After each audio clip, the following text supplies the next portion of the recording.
Welcome to the Love Letters to Our Bodies podcast. I'm your host, Gwen Mitchell, founder and CEO of Moyo Institute and lifelong spiritual seeker and energy worker. Here for thoughtful conversations about health, healing, and happiness by, for, and about Black and African American women. Disclaimer, the Love Letters to Our Bodies podcast does not provide medical advice. The opinions, experiences, and insights shared are for informational purposes only. Nothing shared in this podcast is intended to be a substitute for professional medical advice, diagnosis, or treatment. Always seek the advice of your physician or other healthcare provider.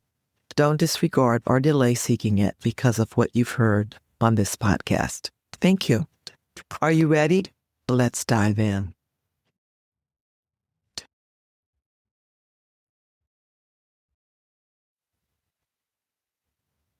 Hello, Love Letters fam. This is Gwen Mitchell speaking, host of the podcast and founder of Moyo Institute. So today, this is going to be a solo session. I was listening to a podcast recently where the guest was a physician talking about peptides. And peptides are all the rage right now.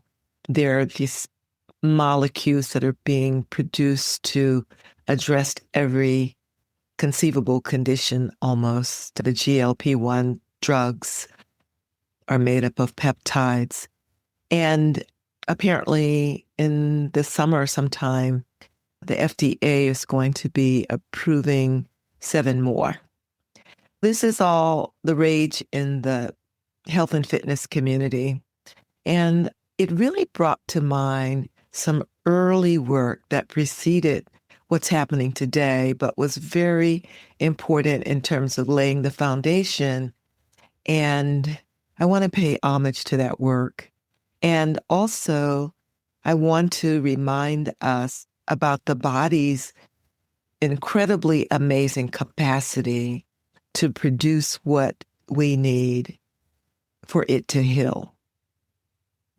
So peptides are these short chains of amino acids, and they're typically 2 to 50, and they act as building blocks for proteins and function as essential signaling messengers in the body.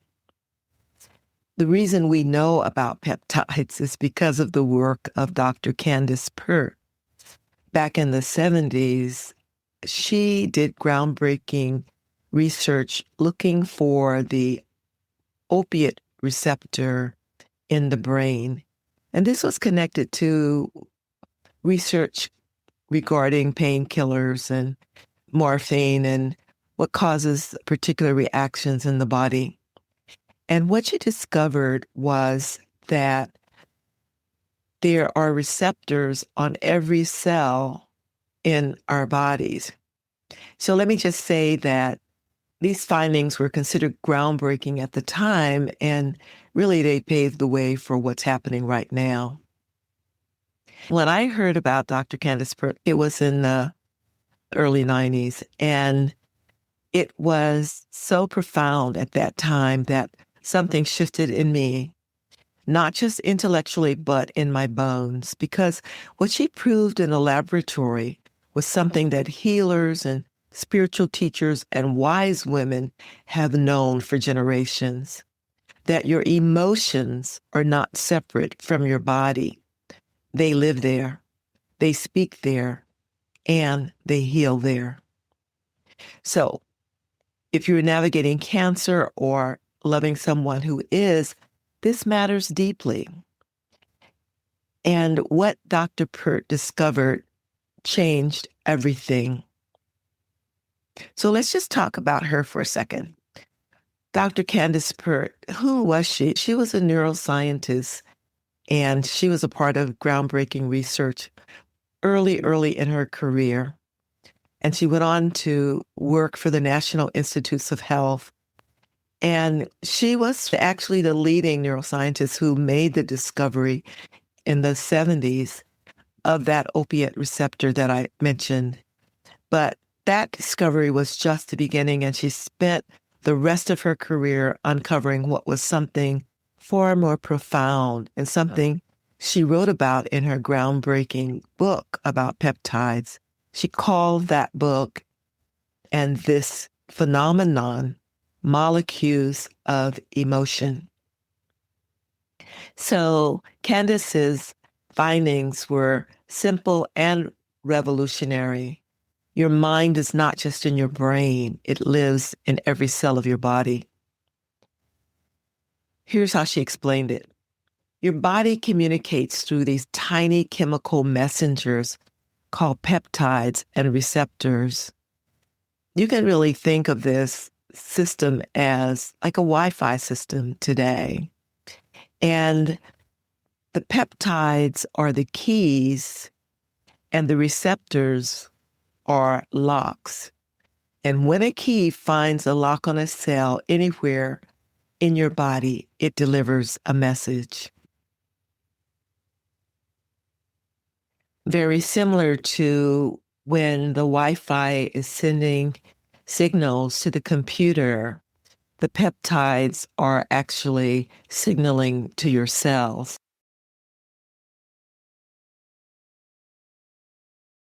So when you feel an emotion, your brain produces peptides that match that feeling. Joy creates one kind of chemistry. Grief creates another. Fear creates another.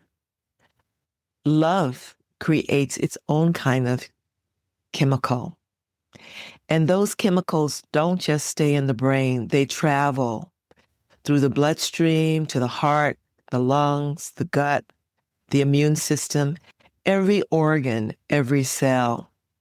The Love Letters to Our Bodies podcast is sponsored by Moyo Institute Incorporated, a nonprofit organization offering heart-centered educational experiences, and the Lloyd Symington Foundation, which supports visionary grassroots cancer programs.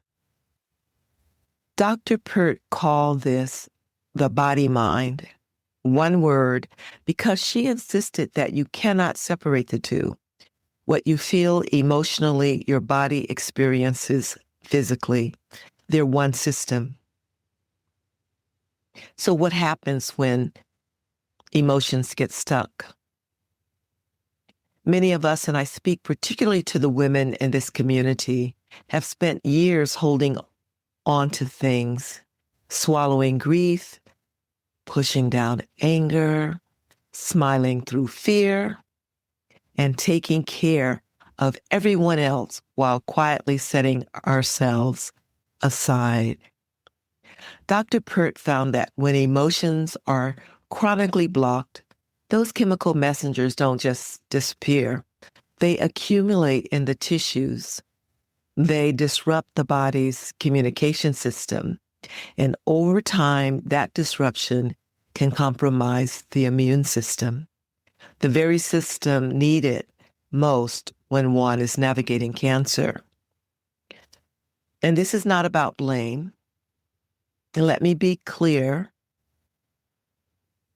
Dr. Pert never said emotions cause cancer. And I'm not saying emotions cause cancer, but recognizing that unprocessed emotions create a burden in the body that makes healing harder. I'm going to repeat that.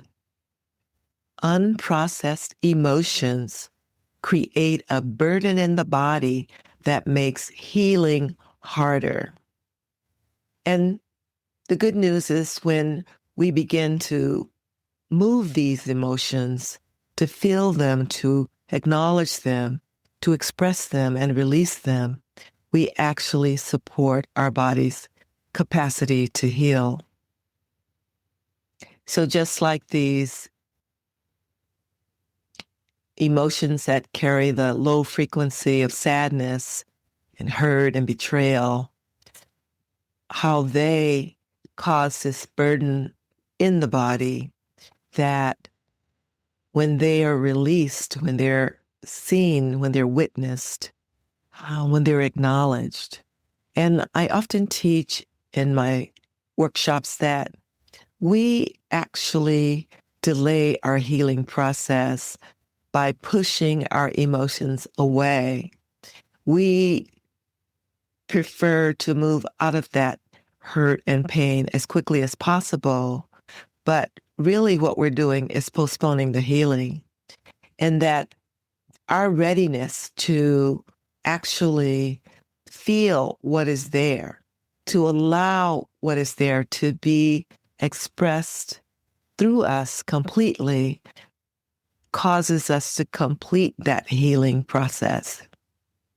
So experiencing those emotions, and I'm not saying to dump your emotions on someone else. I'm saying to allow yourself to really be with the emotion and to not push it away.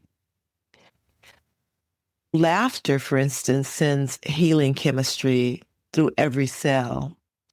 Tears, real, honest, releasing tears, are the body's way of processing and letting go.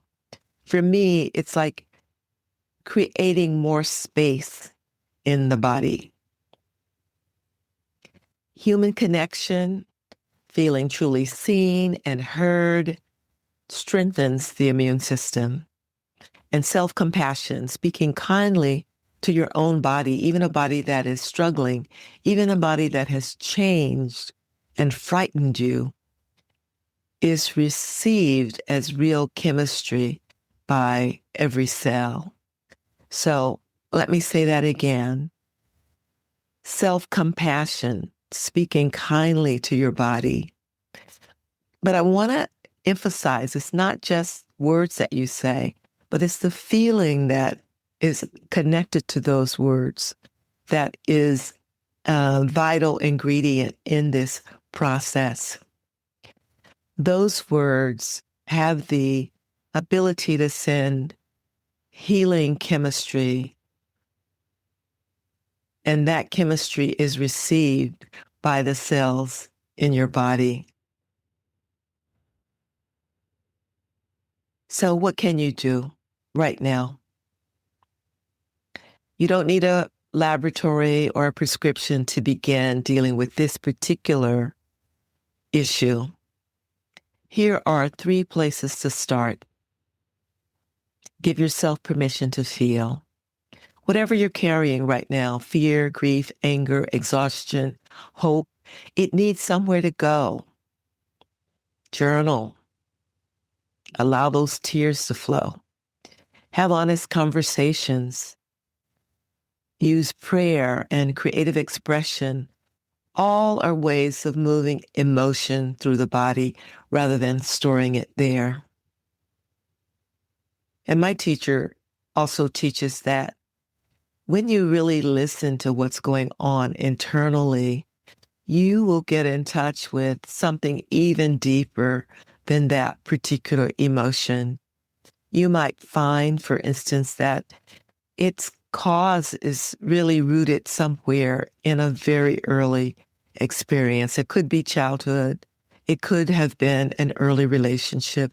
It could have been something that someone said to you that hurt your feelings, but it may not be something that's even connected to what you're experiencing right now, but this response has been triggered. So I invite you to, first of all, really allow yourself the space to become aware of what's happening in your body and give yourself permission to feel it.